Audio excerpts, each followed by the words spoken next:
Earlier this year, I acquired a distressed plumbing company for dirt cheap.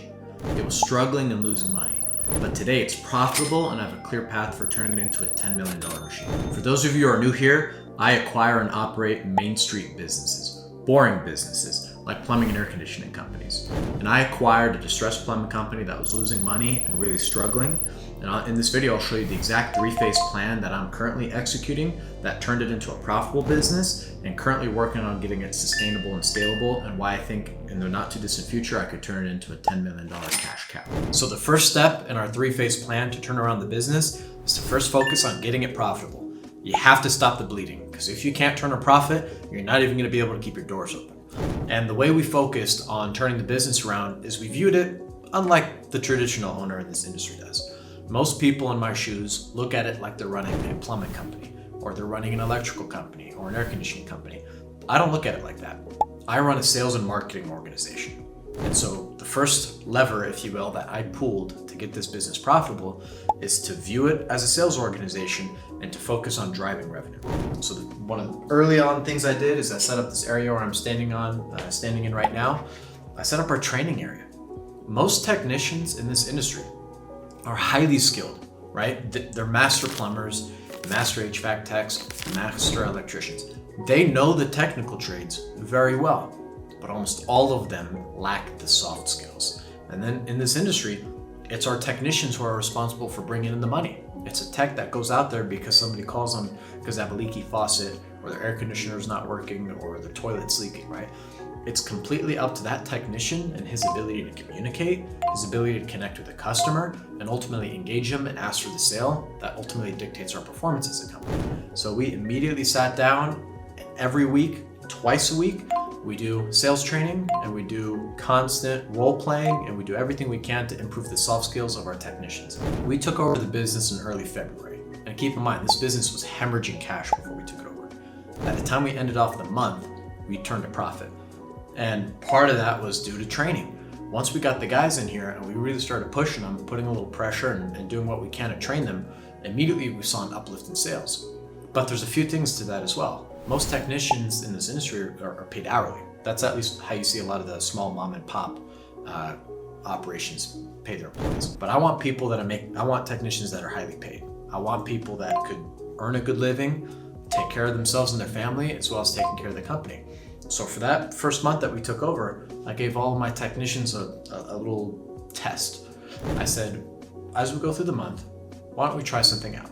I will pay you either your hourly wage or I'll pay you commission, whichever is greater. And at the end of the month, I'll let you make a decision if you want to stay on hourly or if you want to move over to commission.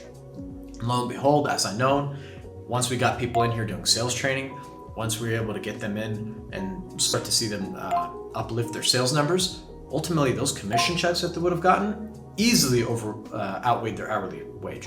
So I had all of my staff, surprisingly, switch over to a commission-based pay. And the moment we did that, our sales nearly doubled, because now our technicians are hungry and now they have an incentive to sell. Now, once I was able to build a little bit of a more hungry sales organization and better sales culture, and a hunger because these guys are paid on commission, it was much easier for me to raise pricing. And as usual, and you see this a lot in this industry, our pricing was horribly below where it needed to be. In the HVAC industry, you have terrible billing efficiency.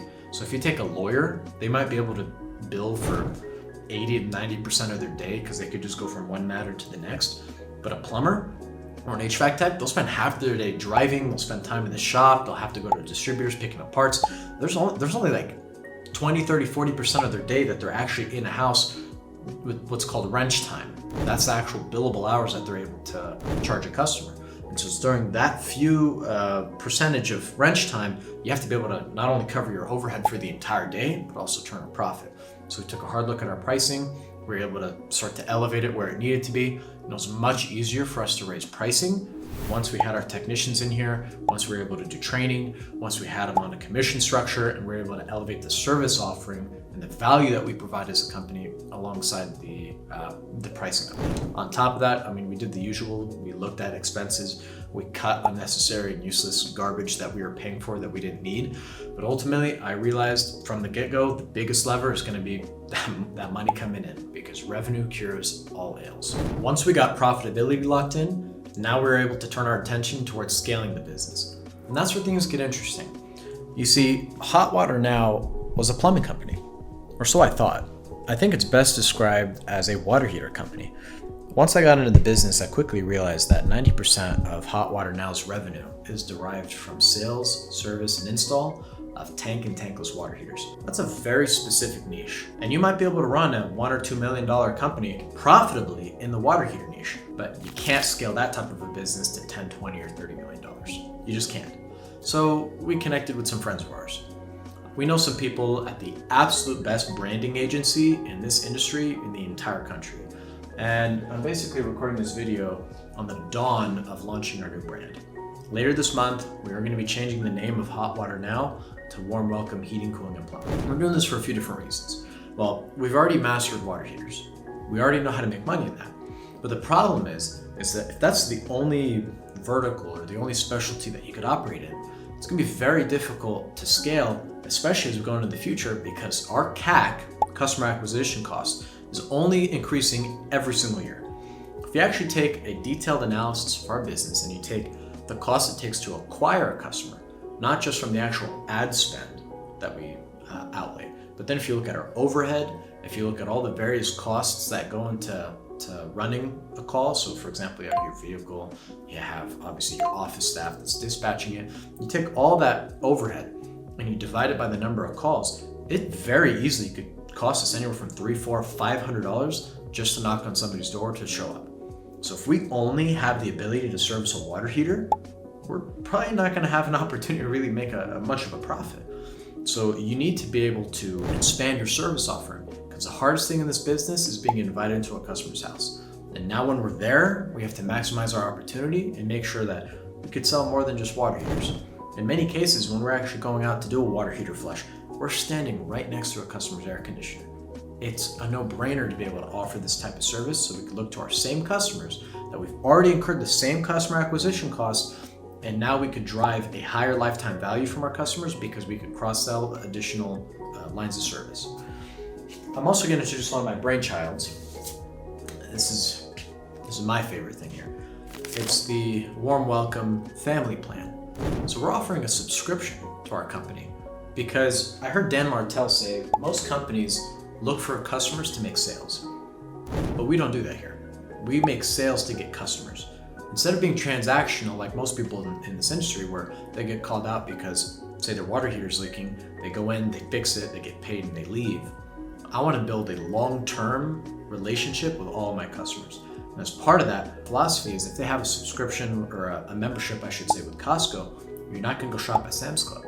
That's what we want to have our membership. So when people are already paying every year to have their water heater flushed or their furnace tuned up or their air conditioner tuned up, we decided to lump all of that together, discount it heavily, and offer a recurring membership. So for $20 a month, or $240 a year, all of that stuff is included, along with 10% discounts on new equipment, on services. As long as you're a member, you have a lifetime warranty, as long as you never let your membership lapse. We made our membership so drop dead stupid of a decision that it's a no-brainer to go forward with it. Now, why is that? We don't make money on memberships. In fact, every membership we sell, we probably lose money. But the reality is, when somebody has their air conditioner crap out on them, who are they going to go with? Are they going to go with some random contractor? Or are they going to call the company that's been loyally servicing their equipment for the last 2, 3, 4, 5 years? And on top of that, the company where they can get discounts with. So the whole idea behind this is we want to build a stickiness to our customer base. We want to cultivate a list of customers that Warm Welcome, or Hot Water Now, is our exclusive provider of choice. And we've had a phenomenal success with this program already. We just launched it and we've already sold, I believe, 40 memberships or so. And the crazy thing is I have a stack of 1,000 memberships right here, and I was very specific about ordering 1,000 because the moment we sell through all of those, we're gonna have $250,000, nearly $250,000 a year in annual recurring revenue. And from each of those members, we'll be able to capture the upstream business of if something breaks or if they need to get a new piece of equipment. We're securing basically the future business of a customer. So I'm not interested in a transactional relationship with my customer. I want to be the go-to guy for them with anything they need in the future. And I've only exclusively talked about internal growth. This is what I call growth through execution, right? It's being able to operate and execute the basics well at scale. So everything we're doing, from sales training, getting our pricing corrected, offering financing options to our customers, doing everything we can to be able to drive sales, this is all execution.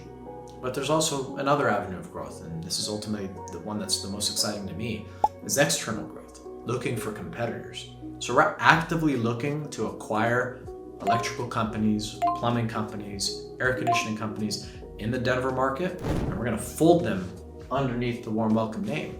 The reality is this is gonna be, this just looks like a $10 million brand versus Hot Water Now or some various, contractor.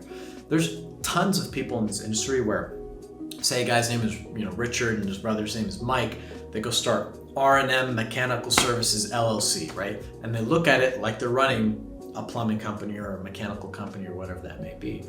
But ultimately, we're here to build a brand. We're here to build a marketing and sales organization. And as part of that, we are going to actively look to acquire various different companies, because what we're ultimately afterwards is their customer base. If we acquire their phone number, we acquire their customer base, we acquire their website, we're now basically diverting a whole bunch of attention that we otherwise didn't have, and diverting those calls into our call center. Now we can take those customers who's operating under Warm Welcome. So I'm super excited to see how this brand rolls out. There's a bunch of different stuff we're doing. I'm very excited for later this month, where we get our vehicles wrapped. By the way, I've already added this to our front door. But if you take a look at our old vehicles, they're kind of boring. Here we have one of our service vans. And you'll notice when looking at something like this, it looks like a water heater company. This is Hot Water Now. But when we ultimately rebrand it to say Warm Welcome, that's going to pop. And we're very specific about this type of brand because Denver is a huge heating market, right? When this place is blanketed in snow, people rely on their furnaces a lot. So this big little sun mascot, or fire, I should say, I think that's really going to stand out off the side of the street. Versus like Phoenix, Arizona, where I'm originally from, it's a big cooling market because it gets hot as hell out there. And so I'm very specific about recording this video now, before we wrap our trucks, before we have our new website launched, before we do all this stuff, because I kind of want to put my neck on the line and see how things pan out. I have a high degree of conviction that's the right direction that we need to go as a company, but I'll never know. 6 months from now, I could do a recording after we've launched the brand, and everything could have crumbled. You could have lost all our customers. It could be a failure. Who knows? Now, obviously, I don't believe in that. I feel quite strongly in what we're doing here, but I specifically wanted to record the kind of behind-the-scenes video of what we're doing here, the actions that we're taking, and ultimately how we're doing everything we can to position this company to grow to be a $10 million company, if not larger. Step one was to get the business profitable. If you're not profitable, you can't do anything. You have a limited runway, and at some point, you're going to shut your doors down. So once we got the business profitable, because I had to be a financial manager first before anything, then I was able to spend my time towards scaling the business. That's where the rebrand comes into play. That's where hiring new employees comes into play. That's where focusing on introducing new product lines and new lines of service all comes into play. Now, and that's in the kind of the phase where we're currently at, but the phase that we're starting to get into and that's up next is making the business sustainable. So you can make it profitable, you can scale it, but you want sustainable growth. And one of my business partners has a great analogy. He says you could only blow up a balloon so much. And many business owners, not just in this trades, but across all businesses, they're control freaks. They wear all the different hats in the business and they have their hands around everything. And the reality is as that business grows, then they're still the ones responsible for everything. Their workload geometrically increases. And that's when you start to get business owners who are burnt out, they're stressed out, the quality of their work drops. And it's just a really ugly scenario. So when we grow, we want sustainable growth. We want to be able to go from 1 million to 2 million to 5 million to 10 million to 30 million sustainably. And you can't do everything. If you're a control freak and you have your hands around every part of the business, that's not sustainable and you won't be able to grow to that level. And so to use an analogy, we're trying to turn our business almost like a McDonald's. If you go to a McDonald's, doesn't matter if you're in Bangor, Maine, if you're in Los Angeles, California, Toronto, Canada, doesn't matter where you are. If you order a Big Mac's a Big Mac's a Big Mac. It's the same way, tastes the same, looks identical because they have a process. And if a business is not dependent on a system and a process, it's dependent on you, the owner. And so we're constantly going through our business and looking at how we perform the basic functions of our business, how we market for a call, how we book a call, how we dispatch a call, how we run the call, how we fulfill the call after the fact, and building processes and systems in place so there's a consistent way in how we run the business every time. And as we build a system, I'm able to start to step out of the business. And I kind of had a longer term time horizon as to when I could really start to pull myself out of the business, but I recently read Dan Martell's Buy Back Your Time, and he has a really good saying. One of them is you can't build a $10 million company off of $10 tasks. And so I've been able to implement some processes and some programs in the business that's been able to accelerate my ability to start to pull myself out. So I don't even handle manager calls anymore. One of the things we did is we have a very strong office manager who I gave a $100 allowance to solve problems. I call it $100 to fix it. And so they don't need to come to me for approval. They don't need to tell me about what they're doing. They have up to $100 to fix any individual manager problem or customer service issue. One caveat though is they have to tell me about it after the fact. And we use that as for training if there's maybe a decision that I would have done a little bit differently. But that's been able to delegate and outsource handling those issues to an office person that's very competent and been able to take this to heart. And if there's anything maybe I disagreed with, we could just use that for training, because everything that we're doing here is through positive reinforcement and training. And so I don't mind if people make mistakes, as long as we don't repeat those mistakes a second time, and we could use that as a period to learn and to improve in the future. Dan Martell also says something. He says the reason it's called a bottleneck is because it's at the top. And the answer that I believe in wholeheartedly, and I will stand behind this, the reason a business gets stuck at a certain level, the reason a company stops growing, all of it always comes back down to the owner. It's the owner that's choking the business. So I'm very conscious of making sure that as we build this business, a lot of stuff are not dependent on me. There's a few things that are dependent when it comes to certain financial decisions. I need to get involved in these. But the basic day-to-day functions of the business, I don't need to be involved in. And in fact, I'm very conscious of making sure that when we put a solution together, it's not a short-term solution to a long-term problem. I shouldn't be present to have the business run. Do you think the CEO of Walmart needs to be at every store in order to run? Obviously not. The owner doesn't need to be at a McDonald's. You don't need to be, the owner doesn't have to be at a 7-Eleven every day for that business to operate. There's a system, there's a process, and there's a way that things are run that's consistent. And that's what we're currently doing in our business, where every week, every month that goes by, we're taking a look at everything we're doing as a company and putting together a standard operating procedure so we can begin to depend more on a system and not depend on a person. And I'm doing all of this for a reason. Everybody's heard the cliche, you want to work on the business and not in the business. So I'm not trying to spend all of my time working in the business, doing the day-to-day operations. I'm looking to build a solution that's sustainable, that allows me to pull myself out of those operations so I could spend my time doing the thing that turns me on the most, which is raising capital, looking for deals, looking for other acquisitions, and then riling up and being a big cheerleader for my sales staff so they can go out and they can perform at a higher level.